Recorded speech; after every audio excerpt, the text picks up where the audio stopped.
Welcome, everyone, to the MMA Happy Hour podcast. I am Kyle Anthony, your host for today. We are talking UFC Vegas 105, headlined by Lerone Murphy and Josh Emmett. We're going to be breaking down 4 plays here on the show today. Now, if you want to become a client, link down in the description. We are coming off a profitable weekend last weekend. El Loco Torres got the job done, knocking out Drew Dober. Didn't have to deal with the judges, nothing. Easy peasy win. This weekend, I do have a 4% play up for clients. It is another plus money play. Excited about it. Looking forward to cashing it. If you want to become a client, link is down there. If not, hey, we're going to talk 4 plays here, and let's dive into the main event of the evening between Lerone Murphy and Josh Emmett. Now, we've got Murphy here. He is minus 340 on the comeback. You've got Josh Emmett plus 270. Now, this line did open Murphy minus 265, and money has consistently come in on him. Now, I do get it. When you look at Murphy, I do get it. The guy's 15-0. He's got sharp striking. He's well-rounded. He's good at range. He really has that technical striking overall that he can utilize, can lean on his wrestling if he needs it. He's a well-rounded guy. And you got Emmett on the other side here. Yes, he's 40 years old, hasn't fought since December of 2023, where he brutally knocked out the flat earther in Bryce Mitchell. And, that with that being said, there is that. But you also got to look at the fact that, this line is a little wide. It is a little wide here. And I think the biggest reason for me, and probably anybody who is, looking at the Josh Emmett side, is the nuclear option he has, right? He's got the fight-changing type of power, massive threat on the feet anytime he's throwing those big hooks. And that, to me, is where he does have some opportunity here, where the fight-changing power that he has is not just, hey, he's going to knock the guy out, and that, that is a path for him, obviously. He's got some of the most brutal knockout victories that the division has ever seen. But, you look at it and, he could be losing around, getting out volumed, getting outworked, and then lands one big shot, rocks the guy or drops the guy, and then he gets the round. And that's really that fight-changing power, where also, of course, he could knock you out and finish you. And, his knockdown rate is absolutely impressive.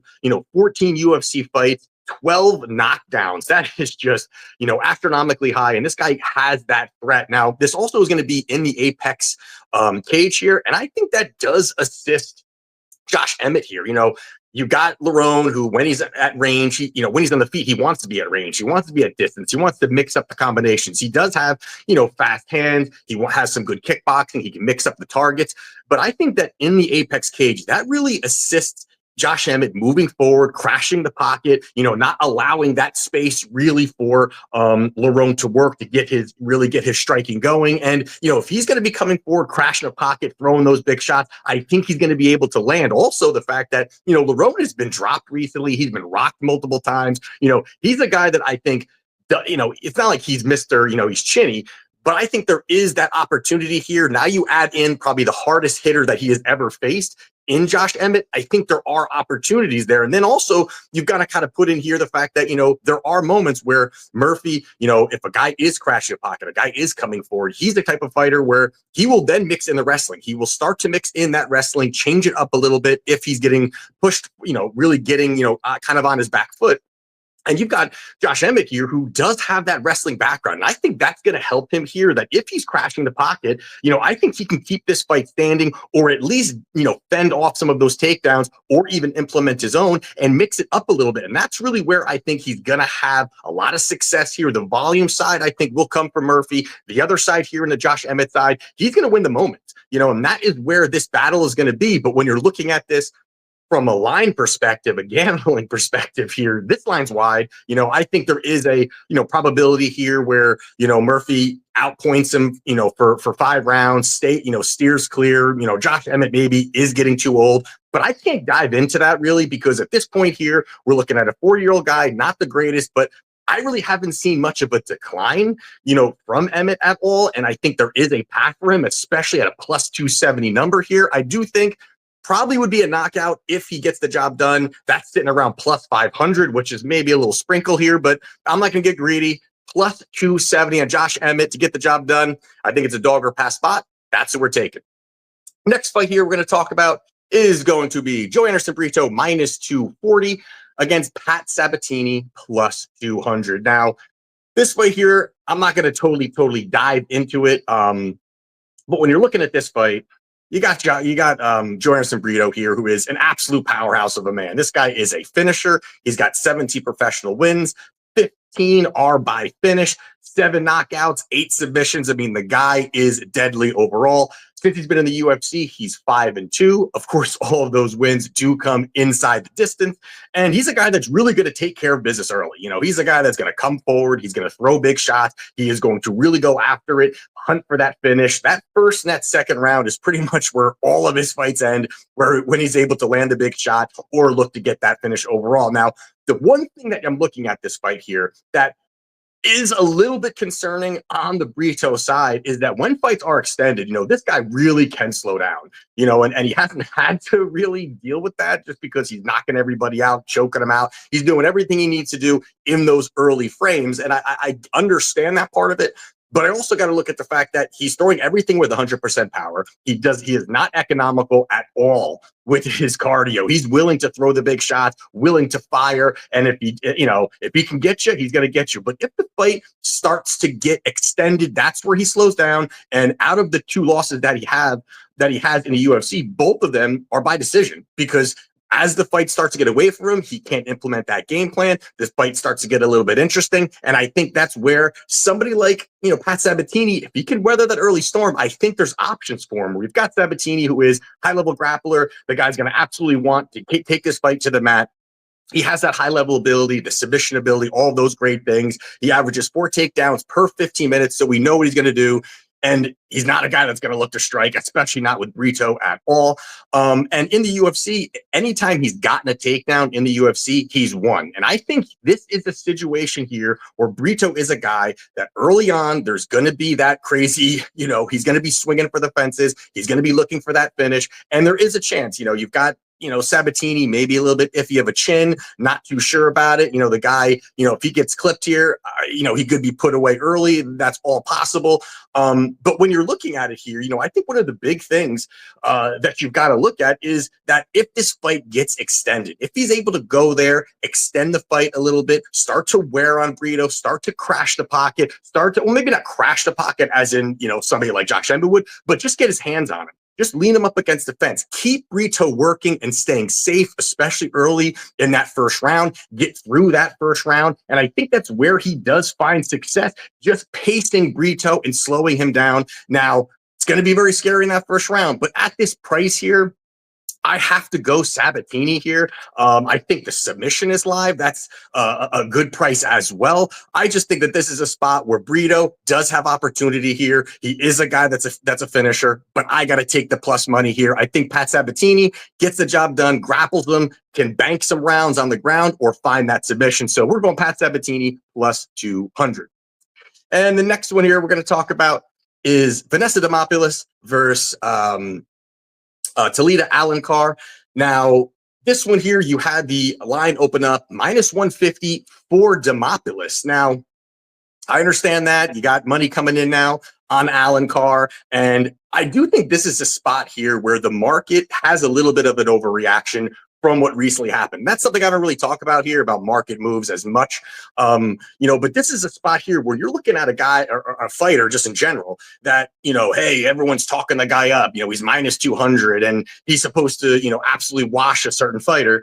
And either it's a competitive fight or he loses. The market overcorrects the other way. And all of a sudden this guy's trash. He's nothing. He's terrible. And that change in market sentiment really provides value. That's really what we're looking to kind of bet into, not just finding a fighter that, and a lot of times here, again, I'm talking about styles. I'm breaking down the fight that way. But, you know, when you're looking at that, those opportunities absolutely provide value when you're looking at where the people are starting to say, hey, this person isn't that good. What just happened recently, they're overreacting to it, or even the other way. Guy could go out there and knock somebody out early. Now everybody thinks this is the best fighter ever. So, you know, and now the market, the guy's now minus 400. So that's just kind of the way it is. This is a situation here where, so I'm not saying Vanessa Demopoulos is some high-level fighter, but what does happen in this spot is that, you know, Vanessa goes out there, she fights Jacqueline Morium. Is a fight where, you know, there's a glove pull kind of situation, and Vanessa's complaining about it. You can go back, watch it. But she's complaining about it, and then she gets armbarred. Now this is a spot where now Vanessa, who just got submitted, is about to face a jiu-jitsu specialist in Alencar. Now this is where people, oh, well, she just got submitted. She's probably going to get submitted again. Now, could that happen? Of course, it's fighting. Anything's possible. But when you're looking at just, again, we're playing percentages. We're looking at where their spots. And this is a spot here where, Alencar is just very one-dimensional. She's new to MMA as just a whole. She's a very accomplished grappler, but she's got issues. And I think one of them being the fact that, she doesn't have the best wrestling. She, again, fight gets to the ground. I think she's got high-level jiu-jitsu. She has that ability. There are those things that she can do. But, if she can't get the fight to the ground, I think the better wrestler between these two probably is Demopoulos, which makes this even more interesting, where if she can nullify some of that, the takedown opportunities, maybe implement her own. And then you also add in the fact that Alencar, her cardio has not looked that good. Going back and watching tape of her, she definitely, end of the first, beginning of the second round, she starts to really tail off a little bit. She looks tired. I've even seen her in fights where it hasn't even been that active of a fight, and she seems tired. So that is really where Vanessa Demopoulos really can capitalize. Again, she's not the highest level technical fighter, but she does have pace. She does have cardio, and she does have some wrestling. And I think it starts to, really kind of pan out for her, where she can utilize that strategy, move forward, look for takedowns, weaponize pace, weaponize the pressure. She doesn't have to make it, this sexy win, go out there and dominate and knock her out. I think she can very much win positionally and kind of outlast her as this fight continues to go. She's got good top control. I think she control her down there. Plus, there's times where we've seen Alencar, who is, again, a jiu-jitsu player, but then finds herself on the ground, off her back, hunting for submissions. And that, is not going to pan out well in a 3-round fight. If you're doing that for 2 rounds, you've just lost the fight. So I think that's where Vanessa can find success here. The market, I think, is overcorrected on Demopoulos getting submitted in the last fight. I think this is a spot here. Now we're getting even money. I think it's a spot. Now, also, if this fight plays out of the feet, I think that Alencar's striking is very bad. She's very stiff on the feet. So even if Demopoulos does look for own takedowns and just is able to fend off those and keep it on the feet, I think she's going to find a lot of success. So this spot here, I got to go Vanessa Demopoulos -110 to get the job done. And the last one here we're going to talk about is going to be Victor Henry -218 against Pedro Falcao +180.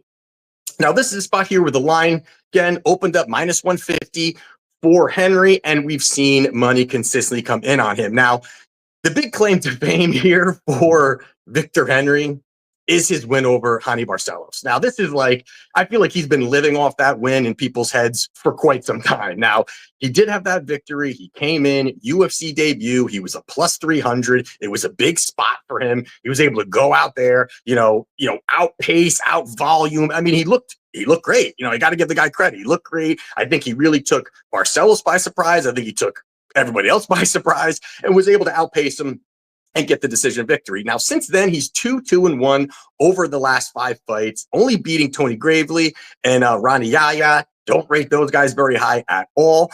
And this is another spot where I think there is a little bit of an overcorrection here from the Pedro side, where, Pedro just coming off a recent loss. Now, you look at him, and his big situation is that, he goes out there in his UFC debut and loses. But we got to remember also, this was a UFC debut on short notice against a very tough Victor Hugo. Victor Hugo is a very, very tough fighter. And again, it's a spot here where this is a tough setup for him, a tough situation for him. But I thought he had a really good account of himself, just making competitive, making it scrappy. He kept it close in certain spots for a guy that had no preparation, and of course I get it. Either does Victor Hugo on that particular fighter.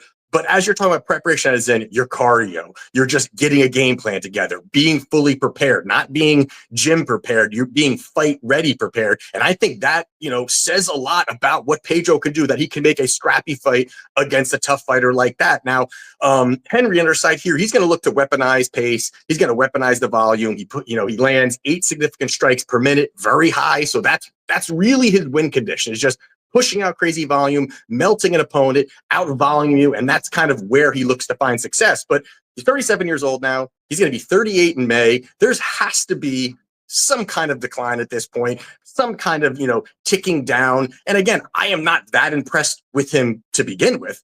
And I just think this could be a spot because you've got Pedro, who is a decent wrestler. He's got some high-level jiu-jitsu. He's a guy that will have a physicality advantage. I think he can, muscle bully around a little bit Henry when he's looking to come forward, looking to clinch up. Also, he's got good cardio. He's also a third-degree black belt jiu-jitsu. I think there's a lot of great things that he does have. Now we're looking at a price of plus 180 on against a guy that I'm not that high on. I think this line is a little bit too wide for me here. I do like Pedro Falcao to get the job done. Plus 180, I'm taking that plus money.